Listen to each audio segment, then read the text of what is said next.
The Word of God is alive and powerful, sharper than any two-edged sword, piercing even to the dividing asunder of the soul and spirit and of the joints and the marrow, and is a critic of the thoughts and intents of the heart.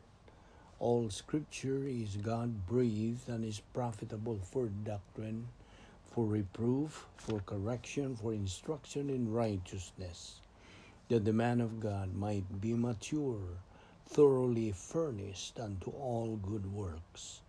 Study to show thyself approved unto God, a workman that needeth not to be ashamed, rightly dividing the word of truth.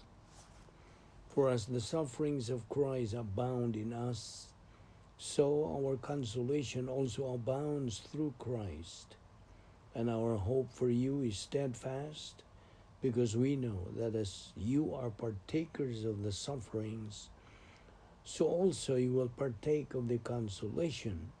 2 Corinthians 1, 5 and 7. John 16:33. These things I have spoken to you, that in me you may have peace. In the world you will have tribulation, but be of good cheer. I have overcome the world.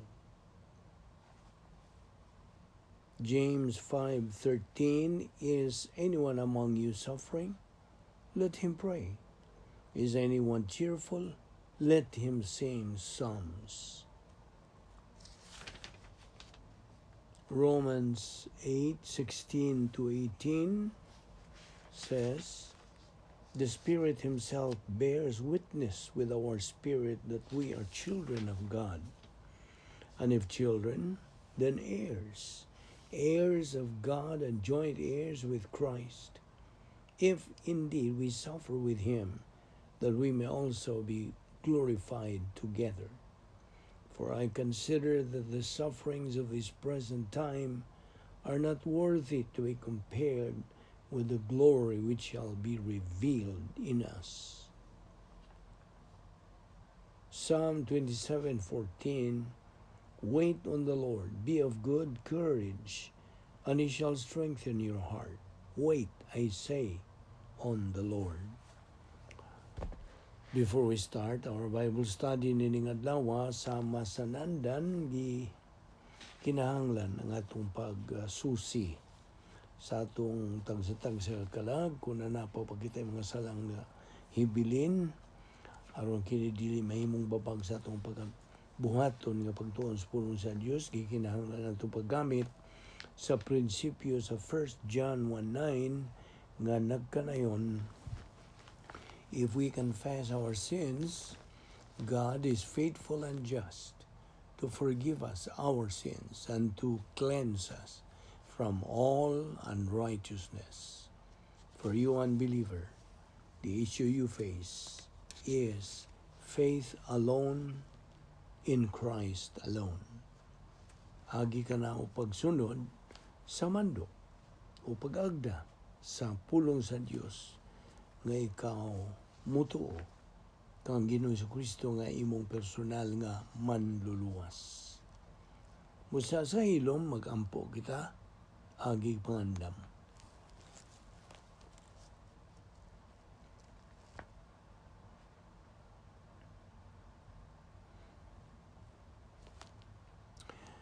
Pagampo tabala na mga Dios, nagapasalamat kami kanimo nining lain sa mga adlaw nga imong gipadangat kanamo. Buhi pa kami nining among lawas o askil pa nga among panlihok o napay kalantip sa among panguna-una, kini gumikan lamang sa imong gugma, kaluoy, grasya nga nagalihok nining among kinabuhi bisan dili kami takos. Salamat o Diyos sa imong pagdala kanamo nining dapita sa magkonsapa. Hinaot nga kini nga among pagabuhaton mahimong panalangin sa among kinabuhi ingon nga imong mga anak. Salamat kining tanan grasya o salamat nining among Bible study through the YouTube. Kining tanan among gipasalamatan sa ngalan ni Ginoong Kristo. Amen. may ngadlaw sa tanan nato mga subscribers, mga higala, mga silingan, mga igsoon diyan ni Kristo, our fellow believers. Now, by the way, agi og pagpainumdum sa ato mga subscribers nga ang main thrusts sa Vic Balbido Evangelistic Ministry mo kini musunod to bring and proclaim the gospel, the good news of salvation to all those who have ears to hear and heart to believe in. Manay na kuna. Ikadwa, to teach God's truths, Bible doctrine, ngantos mga magtutuo alang sa ilang espirituhanong kahimsog, kaligon, and growth of their spiritual life. Unyang ikatulo, to not persuade its listeners, ang atong mga subscribers, to join some religious groups, but to bring them to realize sa kamanungdanon sa pulong sa Diyos sa ilang kinabuhi and to believe it before it is forever too late. Okay. Now, by the way, ang atong giduputan pas pagtuon mo kining doktrina bahin sa giuluhan nato, the only means of salvation. Ang bugtong paagi sa kaluwasan. Now, of course, kita mga magtutuo naman, kaninyo nga sunod nini atong ministry, kamong mga magtutuo, our fellow believers. Well, just to remind ourselves again the benefits that we have received at the point of salvation. We have been in union with Christ, pinagi sa pagbautismo kanato sa Espiritu Santo. Nakadawat kita kapatan ka mga butang, irrevocable things. Kunya kita na matarong na, isuluban kita sa pagkamatarong sa Dios o sa iyang kinabuhing dayon. Ang atong nga gisuwat na dito sa Lamb's Book of Eternal Life, nahimo na kitang anak sa Dios, mga sakop na kita karon sa harianong panimalay sa Dios, kita nahimong magtutuo, Kristohanon, na nga tao pag-usab, ang atong appointment with judgment is canceled completely, and we have been redeemed sa labihan sa kabililhong dugo, mahalong dugo ni Ginoong Jesucristo. So mao kini mga butang na dawat nato, na angko nato at the moment of salvation. Ug ang Dios, human kita maluwas, nagatugon siyang pulong nga magatubo ang atong kalag ngadto sa kahibalo ug sa grasya bahin ni Ginoong Jesucristo. Grow in grace and in the knowledge of our Lord and Savior Jesus Christ. 2 Peter 3:18. Okay? Padayon ta sa atong gibiyaan nga paghisgot, the only means of salvation. Now, kagahapon atong gisgutan kining musunod nga the gospel accounts, as a matter of fact, record for us mao ang historical events apan they don't explain doctrinally what's going on. It takes the epistles to do that, ang epistula. So, it was the spiritual death ni Ginoong Jesucristo for 3 hours dito sa cross, gikan sa udtong tutok hangtod sa alas 3 sa palis. Kung mao kadto ang paagi sa provision sa atong labihan kadako nga kaluwasan. And that spiritual death on the cross is what satisfied sa hustisya sa balaang Trinidad. So, ang pagamatarong ng hustisya sa balaang Trinidad natagbaw, or the biblical term as propitiation. So, karon, the love of God, mudahili na ngadto sa tao, pinaagi sa cross, ug kana mo'y gisaysay din sa Juan 3:16, for God in this manner loved the world, that He gave His only begotten Son, that everyone believing in Him may not perish, but have everlasting life. So, niyadtong higayon nga si Kristo namatay dito sa cross alang sa kasalanan sa kaliwatan sa tao in and of itself, while He died for all. Nobody was actually saved by His death on the cross. Wala. Ang tao kinahanglan pa must appropriate what God has provided. And this is matuhang giingon nimo mao ni gisulti sa mga hyper-Calvinist nga dili sila buot mo atubang nini. The free will of man, ang kagawasan sa tao, ang dili magtutuo, giyatagan sa kagawasan as a part of being created by God.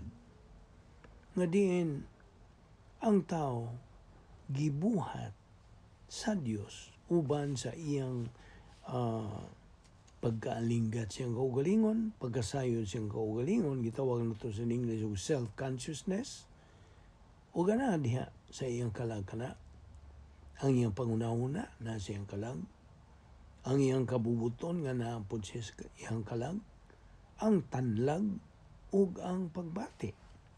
Kini silang tanan na sa kalag sa dili magtotoo. So ang tao, ana ay kagawasan. He has freedom. Ang mga di magtotoo, ana sila'y kapilian every day. Believers make choices every day. People make choices. Life is built around the volition sa tao.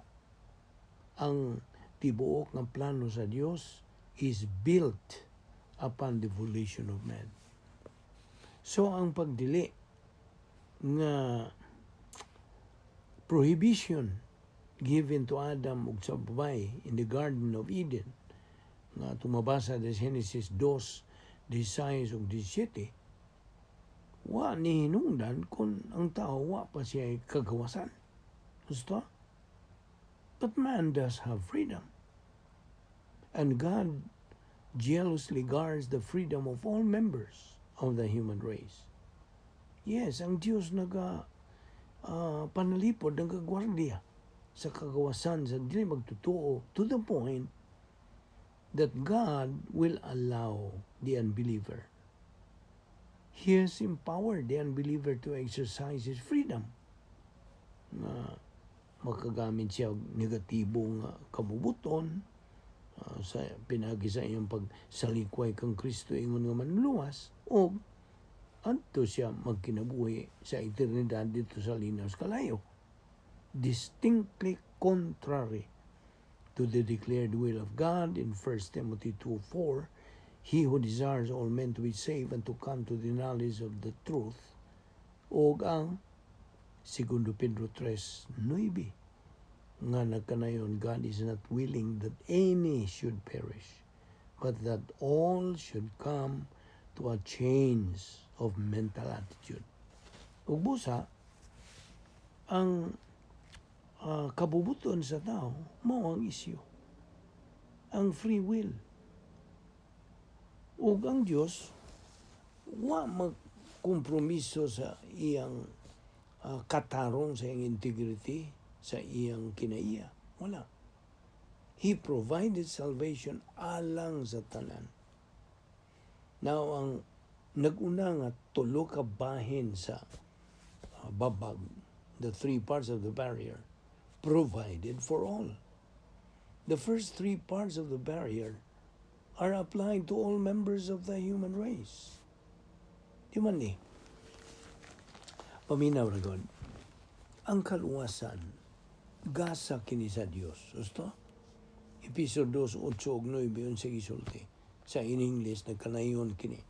We have been saved by grace through faith, and that not of yourselves, it is the gift of God, not of works, lest anyone should boast. Apan, sama sa bisag unsang gasa o every gift in life, ang maghahatag, the giver, mo mubayad sa presyo niini. O ang dumadawat ni the recipient, gawas nun siya sa pagdawat niya na o pagsalikway niya ng maong gasa. You know, sa dihagod nga hatagan ka og gasa, usually kita mo dawat ang sa mong gasa tungod kay we like getting things or stuff. So, karon ang Diyos is just tapping His foot, waiting for your move. The most important move you can make while buhi ka pa yan sa imong lawas. But appropriating to Him, by appropriating I mean to His message of salvation, believe on the Lord Jesus Christ, and thou shalt be saved.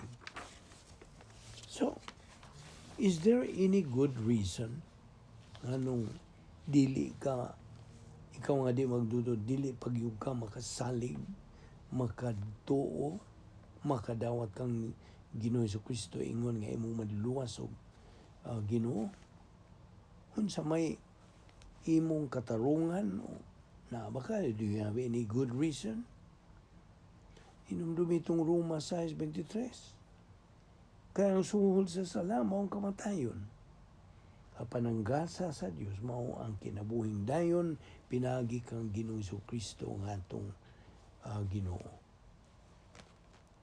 Now, ang tao, God, through the ages, naningkamot yun siya sa kanang tukod o agianan to bridge the gap sa bisag unsang paagi niya, such as pagbuhat ng mga mayong binuhatan, pinagi sa iyang relihiyon, filosofiya o moralidad, all without success. Wala. Huwag yun magpulos. So there is only one and only one remedy nining suliran sa pagkahimulag nato gikan sa Dios ug kana mao ang krus. The cross. Si Ginoong Jesucristo lamang mao ang bugtong tuwag nining suliran sa atong pagkahimulag sa Dios. Sa dihang nga si Ginoong Jesucristo nawatay dito sa cross, iyang gibayran ang sohol sa atong mga sala and bridge the gap from God to man. Iman igatong 1 Timoteo 2:5-6. For there is one God and one mediator between God and men, the man Christ Jesus, who gave himself as a ransom for all men. Wala ay manluluwas. Di man igatong Acts 4:12 nga nagkanayon. Neither is there salvation in any other, for there is none other name under heaven given among men whereby we must be saved. Roma 5:12-21 sa gisulti diha. Adam's sin brought spiritual death to all men, but through Christ we are made alive. Now, kitang tanan, ana ay kapilian. We all have a choice to make, accept or reject His solution. Mura, makapili ka. Apan di man ni. Whoever believes in Him is not condemned. But whoever does not believe stand condemned already because he has not believed in the name of God's one and only Son. John 3:18. John 3:36 po nagkanayon. He who believes in the Son has life, eternal life. But he who does not believe in the Son does not have life, but the wrath of God abideth on him. Unya si Jesus nagkanayon ngadto kanila.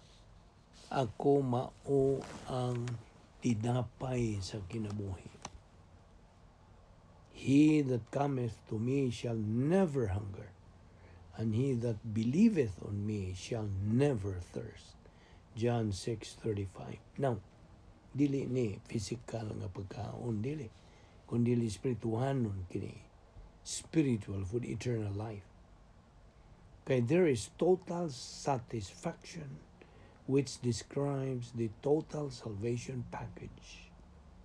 Now, versikulo 44, no one, kini negative volition cuts off the power supply to believe. Meaning, nga ang pagtuo sa di magtutuo, wa kini mabuhi, mapukaw inunta, not energized, not enlivened, not activated, ug mao nga it is non-appropriating. See? Meaning, no one come to me, buta sa bot pagtuo, except the Father which hath sent me draws or attracts. John 10:12. Yet to all who received him, to those he gave the right to become children of God, even to them that believe on his name. Romans 10:14. How can one believe when he doesn't know whom to believe in? Now, get this, paminaw. Ang tao nga mo salikway o mo dumili sa paghimo sa labing mainungdanong desisyon siyang kinabuhi. Most important decision in life kini, to believe in Christ. Kini siyang pagkatao is choosing an endless nightmare. So, badli siya yun ang mayo. Mark that very well. He's choosing an endless nightmare. A person who spurns the one who suffered untold agony on the cross as his substitute has appalling consequences. Do you know that? A person who heard the gospel, kinsa nakadungog sa mayong balita sa kaluwasan, o iyang kining sa likway si Ginoong si Kristo, ingon nga Ginoo manluwas, kini siya nakabuhat siya sa sala nga daily na mapasaylo. He is committing the only unpardonable sin, kana mo ang sala batok sa Espiritu Santo, the sin against the Holy Spirit. Kay ang pagtagad gusto sa katao ngadto kang Kristo mo'y magadeterminar sa iyang dayon nga kaugmaon. Kasamot ka. So ang pagtuon niya ni Kristo, kinabuhing dayon ang iyang matagamtam. But to reject Christ, eternidad niyang pagpuyo dito sa linaw sa kalayo. In short, believe or burn. Gusto? Kaya mo, ang linaw God sa kalayo, atong ingnon nga kini, basurahan ni sa Dios. God's garbage dump. Mo kini ang pinal nga kanang dadangatan sa yawa o sa iyang mga manununda, iyang mga demonyo. And that is where unbelievers go and live for all eternity. Sabot? Sa katapusang paghukom in the last judgment, otherwise called kining Great White Throne Judgment, Matthew 25:41. Kini na kanayon. Then he will say to those on his left, depart from me, you who are cursed, into the eternal fire, prepared for the devil and his angels. Ang linaw sa kalayo. Ang laing nga nini, mo ni ikaduhang kamatayon. Revelation 20 verse 14. Alang kanimo di magtutuo. So ay iragon, try to glimpse into this torment. Torment and hopelessness. Wala na ipaglaom. Sumalas gi hulagway sa pinadayag Kapitulo 20, versikulo 10b, o pinadayag Kapitulo 20, versikulo 15. Tungod kay ikaw nga dili magtutuo, migamit ka man sa imong negatibong kabubuton sa pagsalikway kang Kristo ingon nga Dios ug manluluwas. Ang Revelation 20:15 says that since your name cannot be found written in the Lamb's Book of Life, tungod sa imong pagsalikway kang Kristo ingon nga manluluwas, ikaw itambog, ilabay na. You will be thrown or cast didto sa linaw sa kalayo. Ibaw kang unsay atua dito na ay hingpit nga kangit-ngit didto hangtod. Na hingpit nga pagantos dito sa hangtod. Anay dayo na nga pagkaguol, pagkamingaw. O tua ang dayo na nga way kalipay, eternal unhappiness. O tua ay dayo na nga pagkaparot, pagka-frustrated ingunta.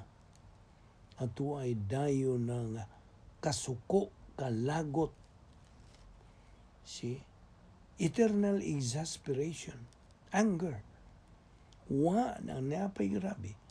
Wa ka na'y pagka-iskapugikan niya ng kaimtangan. No chance of escape. Bisa kung saan panimo. Tu ay kagot, panghilak, pagdangoy-ngoy, pagtiyabaw. There is weeping and gnashing of teeth. Hangtod sa kahangturan. Maka-imagine ka ba? Hangtod sa kahangturan? Mga nga itong Ginoo even said, ngadtos mga di magtutuo, ha?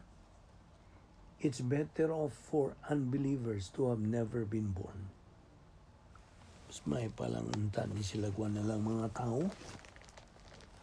A person who rejects Christ as Lord and Savior, unsa, is actually making God a liar.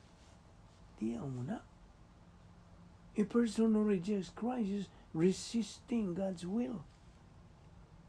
And a person who rejects Christ is his own worst enemy.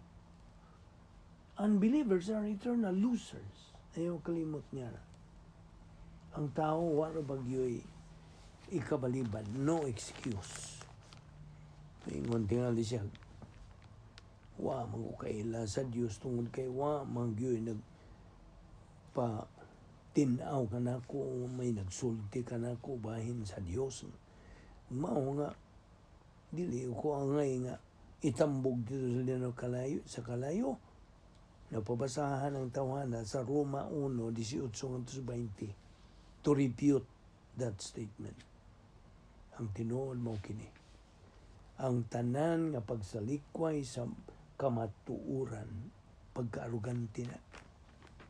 All rejections of truth is arrogance. Ibaw kang unsa. Ang Diyos, nagaandam na siya plano sa paglubong sa mga magtutuo.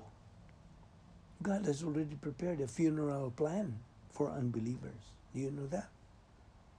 So, the worst conceivable way to die is not to die of cancer or unsa grabe nga aksidente o unsa mang sakit o sama niya ng COVID-19 o unsa man yun. The worst conceivable way to die is to die as an unbeliever. Tungod sa grabe how makalilisan ang dangatan nila ng mga di magtutuo. So, in a nutshell, the shortest gospel message to all mankind is believe or burn. Samtang dili pa ulahi, imo ang imong desisyon. Change your attitude. Believe on the Lord Jesus Christ, and thou shalt be saved. Amahan among langit nun, salamat nining grasya nga among ipahimuslan. Hinaot nga kini mudot gyud sa among kinaladman sa among kalag. Aron kini mo ay makapaamgo kanamo.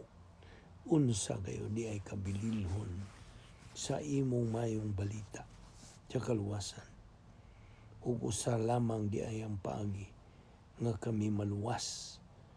Kini mao ang among pagtuo lamang kang Kristo lamang. Salamat nining among Bible study among ginabuhatan daw-adlaw. Pinagi lamang kini sa imong grasya sa among Bible study through the YouTube sa Vic Balbido Evangelistic Ministry. Kining tanan among gipasalamatan sa ngalan ni Ginoong Hesukristo.